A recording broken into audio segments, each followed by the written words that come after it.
a Happy Cloud AudioToon.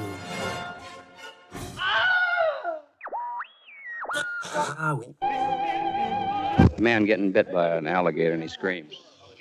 Not an owl. The first one you did up here was much better. We annihilated the world before your very ears and utterly destroyed the CBS. It's that time again for the Further Adventures of Rune, Return of the Miggins, brought to you by Happy Cloud Media and Chrome Toothpaste.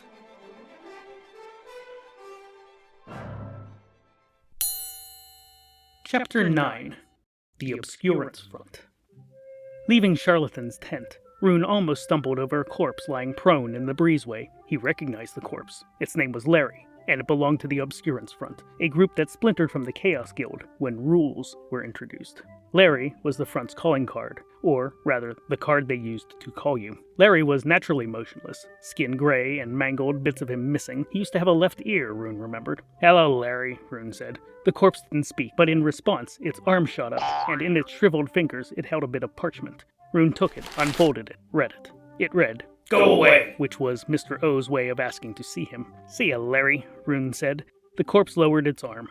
Sometime soon it would get up and wander back to the front. This wasn't necromancy specifically, more of a grotesque prank. The Obscurants saw little difference between comedy and assault. The Obscurants held their offices in a ramshackle building latched to the side of one of the steeper faces of the hill in Tumbledown. Though secured to the cliffside, the building had a manner of leaning outwards, as if it too were gazing at the drop, drawn to the edge, willing to plummet for the experience points. One naturally took the descent to reach Tumbledown from Ilmet, but Rune despised the steep road, as everyone did, and so reversed his way down the ascent, as everyone did. Shoving ascenders aside was safer since the governor ordered the guardrail installed, safer still once the guardrail was moved to the outside of the stairs. A sign hung above the lintel, written in Old Okrond, "Postman ring twice, and enter."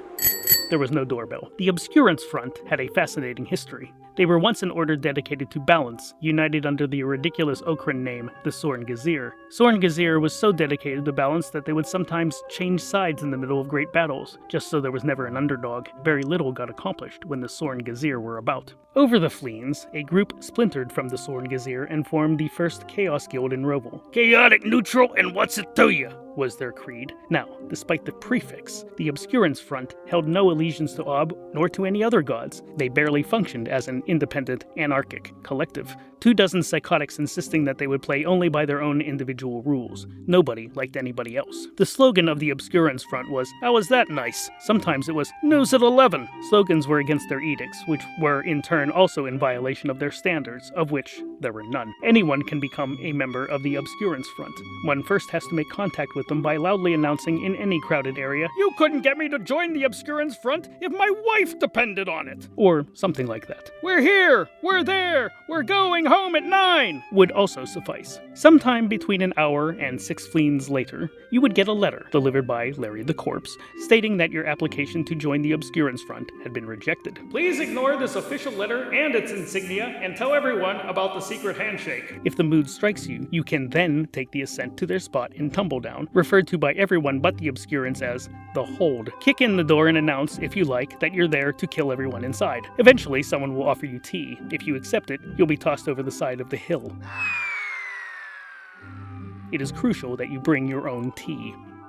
Famous members of the Obscurants Front who deny membership include a weapons manufacturer / saboteur named Flem, the anarchist theremin owner named Scooter McRae, raconteur and beeswaxer Cordwainer Sparrow, morphia addict and mugwump enthusiast Bill Lee the Kid, the competitively addled war correspondent Duke Raoul Gonzo the 11th, DDS, this one guy named Barry, the one and only professional trapezoid, forced to downsize to a triangle for tax purposes, and the aforementioned Mr. O, which is how it read on his business cards. The aforementioned Mr. O, chiropodist, do not call. Mr. O was so notoriously despised throughout Ilmet, he once received a parcel of dynamite in the mail, but refused to pay the postage. Minutes later, the carrier was never seen again. Mad though they may be, or wanted you to think they may be, the Obscurants Front always paid well. Whether the job was to invade some ancient ruin some ancient invasion, rob a stagecoach, organize a jailbreak, or rip off 6 casinos simultaneously. In the past, they'd called Rune, and Rune had accepted. Their calls had never before been so straightforward. Despite his busy schedule, he was intrigued by the effrontery. The front-facing side of the Obscurants building was framed in mid-century haunted mansion. Boarded-up windows all graffitied with variations of the phrase, "Go away!" which included, "Get bent! Die in a fire!" and beats, Phoebe, ZG, hands up. The door was 4 inches thick and reinforced with steel beams, which made it unkick-inable. Rune entered through a hole in the wall. Footnote: there is a punk club in Dragonwick, also called Phoebe ZG's. You can catch the classical fiasco there 2 or 3 times a fleen. This is likely unrelated. Inside was the main common room, a bomb site with reading lamps. Dilapidated furniture bleeding tufts of stuffing, stacks of books piled floor to ceiling, leaving the handsome built-in shelves virtually empty. When a Chaosian wants to not do something, there was no stopping them from not doing it. Scooter McRae was the only obscurant visibly uncasa this morning, crouching in a dusty corner with his theremin, waving his arms, getting the appropriate electronic whines, and then arguing with them. "No, try again," he said, to himself or the machine, it was unclear. It made another whine. "Closer?" Rune ignored him, which was the proper greeting within the hold. He mounted the impossibly treacherous stairway. It wound clockwise, anti-clockwise, then downish before sweeping back up again. Dusty skeletons of past members lined the passage, most of them in obscene positions. He passed a pair of skeletons in obvious flagrante delicto, and applauded them for their tenacity. Or maybe the living members were just messing around with the bones. An empty room off to one side, completely empty, devoid of anything of interest. This is where they worshipped nothing, for nothing was sacred. It's about this time most rational people realize just how exhausting the Obscurants' whole thing actually was. At the very top of the stairs was Mr. O's apartment. The door was unlocked. Mr. O was seated on his steel-framed bed upon the bare mattress, composing a letter on an old Clark Nova manual typewriter with his left hand only, the fingers bleeding. In his right hand he held a revolver that was already pointed at the door when Rune entered. This was Mr. O's creative process. A sheer swarm of white, non-morphic rabbits hopped about, and it smelled exactly how you'd expect a room full of rabbits to smell. Rune tucked his trouser legs into his boots and ventured in. Mr. O was dictating to himself as he spoke. "You know what I'd like to do to you, lady? I'd like to take a harvest scythe and run it down your spine. Then I'd like to rent a truck, fill it full of scrap metal, and park it on your kneecaps. Then I'd like to hit you in the lungs with a shovel, throw darts at your epiglottis, then prune your shrubs into incomprehensible shapes. I'd like to violate all of your contracts with a running start. Never contact me again." He paused, looked over what he typed, and then added, "Your loving son, the one that lived." Yanking the paper from the roller made the machine shriek. Mr. O turned and acknowledged his visitor. "How's that sound? Like a ransom note?" "Yes, but does it say Happy Mother's Day?" "Not so you'd notice."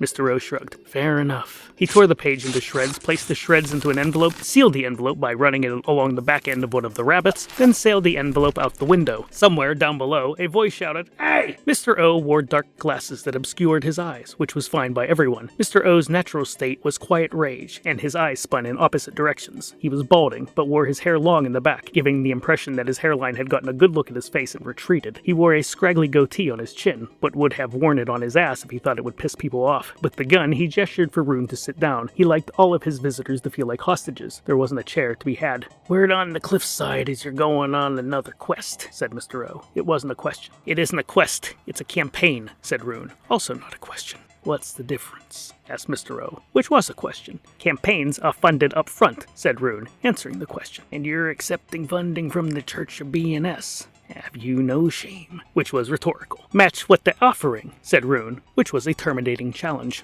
Mr. O stared at him for a second. "Anyway, I have a list of things I need you to bring me back." He held out another envelope. Rune didn't take it. "You're joking." "If I were joking, I'd say, how many dead babies does it take to fill a well?" Rune waited. Finally, he relented. "How many?" "Tell you when I'm done." No response. Mr. O shrugged. "Any jerk can get a laugh. The best jokes draw blood." Rune sighed and took the envelope. He opened it and unfolded the paper within. Mr. O protested. "Not here!" Rune ignored him. "A coal-powered watermelon, a fur sink, pixie-sized condoms, grape-flavored, left-handed table saw, fascist oven mitts, Torquemada's salsa recipe." Rune looked up, tried his best to look Mr. O in the eye through the dark glasses, crumpled up the paper, and dropped it on the floor. No. Mr. O didn't change expressions. He didn't move. "Congratulations, you passed the test." Rune had been braced for a violent outburst. Mr. O was known to carry delivery boys up 3 flights of stairs just to throw them through 4th-story windows. He quit his job as a legitimate reporter after a cleaner had moved his garbage can. Even his self-abuse was legendary. Today, however, the seas were calm, which could only mean the sea monsters were lurking beneath. "New meds?" asked Rune. trying for quiet menace. Admittedly, not as fun. I can sympathize. Look, is there anything you actually need, or did you just drag me up here to see how long I'd stay? Shovel full of A, shovel full of B. I'm leaving. Did you know the Arkle Stone was used to corrupt Prince Cygnus? Rune froze in his tracks. The Arkle Stone. He hadn't thought about that lump of oily opal in many fleens. Long ago, when he was barely more than a pup marauding through the streets of Lower Hogarth, a wizard named Mingmumble of the Several Noses had employed him to retrieve the stone from a booby-trapped tomb. Rune hadn't known the object's purpose, and, though he'd worked with Mingmumble many times after, the stone was never mentioned again. In the following fleens, the two civil wars had erupted through Trogdine, the first to depose a mad king, the second to depose his mad replacement. Many of the same wizards who had tempted and controlled the mad king further corrupted the young prince, and his corruption had manifested physically, giving the young human epidural armor and insectoid eyes. It was suspected he'd been dunked in the evil well of Azternath. It would take 5 more fleens and millions of deaths to rid the world of the insane prince. Who says this? Rune demanded. Common knowledge. The Arkle Stone was used to bring the Well of Death back to life. Rage began to spread through the Grey Wolf. He could feel his skin burning from tail to ears. What am I supposed to do with this information? Mr. O shrugged. Just thought it interesting enough to mention. Anger gained temperature. What is the purpose of you? Mr. O shrugged. Haven't found one yet. In his younger fleens, Rune would have left the apartment with Mr. O dripping from the ceiling. Instead, he took a deep breath, cracked his neck, and turned on his heel. It's been the usual. I'll have Larry show you out. Immediately, someone from behind threw a bag over Rune's head and dragged him downstairs. Meeting the pavement with his skull, Rune knew he'd left the building. For sneeze sake, Rune shouted, extricating himself from the head sack. I know how to use the stairs! The reinforced door slammed shut. As good a time as any to talk about Mingmumble. Religion and politics are equal poison, boy. Never trust anyone who wants to sell you an agenda. No one who wants power should ever be allowed to wield it. That was the one thing that Mingmumble of the Several Noses ever said to Rune that the wolf had allowed to stick. For complicated reasons, when Rune fled High Dudgeon, he made the choice to travel with the crabby old wizard. Whatever species Mingmumble was, he'd never revealed it to the young wolf, and as far as being a wizard went, he cut a less than inspiring figure. Mostly, he looked like a heap of unwashed robes, gathered with belts and chains and amulets. His face was hidden within the darkness of his hood. What protruded was his nose, or rather, noses, a constantly revolving constellation of noses. Long, short, button, bulbous, warty, snotty, sometimes one at a time, sometimes in clumps. Of the several noses was an understatement. Where did the noses come from, you may ask? Go ahead, ask. But do you really want to know?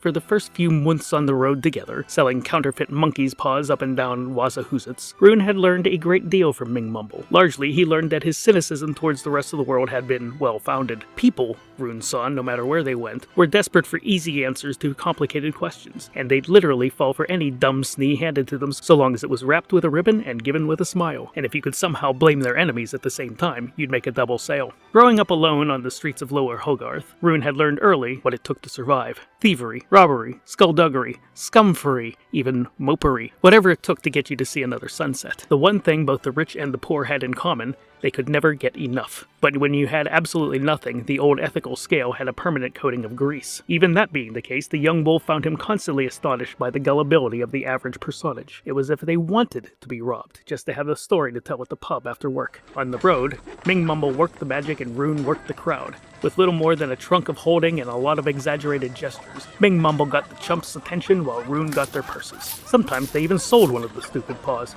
Will that monkey's paw kill my lumbago? Absolutely. What about my boldness? Sure, why not? Will it help me find my keys? After several fleeks, Rune was disappointed that they hadn't had to flee more towns. The rampant stupidity depressed him. Plus, the patter was boring, and being a cut purse was no challenge for the lupine huckster. Most irritating of all was Mingmumble. He had an opinion on everything. While Rune had learned early on that even a drunken moron might know of a hidden wine cache, his antisocial nature made him want to reject anything that came out of Mingmumble's mouth, especially after countless days of exposure to his bull's knee.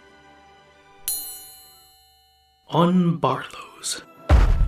one of the last mountain-sized titan species. Barlows looked like giant humanishes with cathedrals for heads. They took massive strides, swinging from the hips, and anyone imprisoned within their architectural noggins rolled up and down the corridors until they finally got their Barlow legs beneath them. Sometimes, and somehow, Barlows were employed as bounty hunters by the rich and the eldritch, and both words described Benni and her Gesserets sisters. Rune had all too easily escaped their confine, and they were determined to have him back by any means necessary. Hence, the Barlows swooping down on Rune's camp, sweeping up his entire tent, and depositing all into the creature's main courtyard, or throat, as it will. Being trapped in a Barlow is like living in a castle that was somehow lost at sea. How the Barlow felt about any of this was unknown. How Benni possibly communicated with the walking prison was also unknown. What Rune did know, Mingmumble, of the several noses, his patron and his semi-partner, asleep in the very next tent, and also caught up by the Barlow, never, ever shut up. On the road, Rune could get drunk and wander away from the wizards ranting, but inside the Barlow, it was worse to the nth degree. They were the only two inside the Barlow's massive cranial architecture, and there was no place dead to echoes. No matter where he went, Rune could hear Mingmumble. His voice echoed everywhere. The stone towers of the Barlow's skull did nothing to dampen the noise bouncing off of every cranial wall. In the cavernous central hall, "Mark my words, when the power structure in Gilva collapses, the churches are gonna take over. You listening, boy? I say it's the churches we gotta worry about." outside the courtyard, "It's the priests! I say it's the priests that are hungry for power. They want what the wizards have. We've got it, boy, and they ain't got it." in the somehow well-stocked kitchen of the Barlow's throat, "Wizards too, boy. They're no better than priests. They got power they don't know what to do with. Nothing worse than a bored wizard. You listening to me, boy? I'm feeding you wisdom and you won't open your yap. Mouth, that is." in the water closets, and Rune didn't want to think about the biological architecture involved in the flushing mechanism. "You think the king is mad, boy? You ain't seen mad. Ever seen a nun accidentally smile? Sharper than a serpent's tooth, as they say. And speaking of they, we're in trouble here, boy. I'm trusting you'll talk to your witch friends about what a good guy I am." Only in recent years had Rune come to understand what Mingmumble meant. But then again, the old pervert's dearest wish was to raise an ancient god to destroy all of Trogdon, so who really cared what he thought? In any event, when Benni looked him right in the eye and asked if the nose-crazy blurger should receive his freedom, Rune responded, "Let him rot." And that was the last time he ever saw Mingmumble of the Several Noses. But that didn't mean the wizard ever went away, nor did the words that summed up Rune's attitude towards authority. "Nobody who craves power should ever be allowed to wield it." Standing up and brushing himself off, he was about to expound on his complaint when, for the second time in 10 seconds, a bag was pulled over his head. Only this time the bag was filled with a strange aroma, the material soaked in ether, or either. Whichever. He found his consciousness slipping away. Holy blurg, Miggins! Rune has been abducted! But by whom, and for why? Find out next week on the Further Adventures of Rune, Chunk the 5th!